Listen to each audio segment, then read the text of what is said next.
পুড়ছে বিশ্ব ঐতিহ্যের প্রতীক সুন্দরবন। চাঁদপাই রেঞ্জের কলমতেজিতে শনিবার লাগা আগুন নেভাতে না নেভাতেই এবার জ্বলছে পাশের গুলিশাখালী টহল ফাঁড়ি এলাকা। পানির উৎস দূরে থাকায় বেগ পেতে হচ্ছে আগুন নেভাতে। এরই মধ্যে ক্ষতিগ্রস্ত অন্তত ৩ একর বনভূমি। কারণ খুঁজতে কাজ করছে ৩ সদস্যের তদন্ত কমিটি।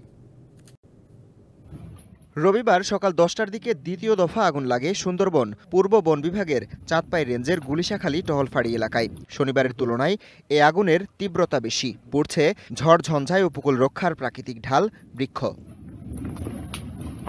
বিকেল 5টার দিকে আগুন নিয়ন্ত্রণে কাজ শুরু করে ফায়ার সার্ভিস ও বন বিভাগের কর্মীরা। তবে পানির উৎস দূরে হওয়ায় বেগ পেতে হচ্ছে তাদের।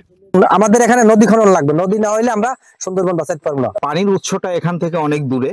বিটিআরটি, সিপিজি সদস্যরা আছে, স্থানীয় লোকজন নিয়ে আমরা কাজ করতেছি।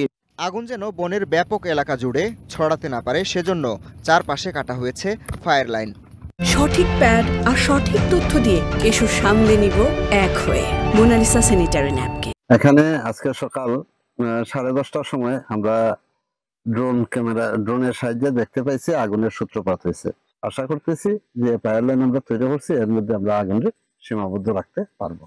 এর আগে চাঁদপাই রেঞ্জের কলমতেজি এলাকায় আগুন লাগে শনিবার সকালে। 13 ঘন্টার চেষ্টায় রাত 2টার দিকে নিয়ন্ত্রণে আসে। ক্ষতিগ্রস্ত হয়েছে অন্তত 3 একর বনভূমি।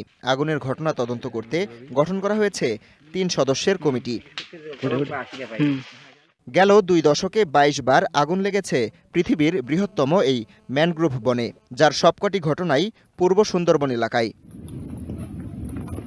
DBC news desk.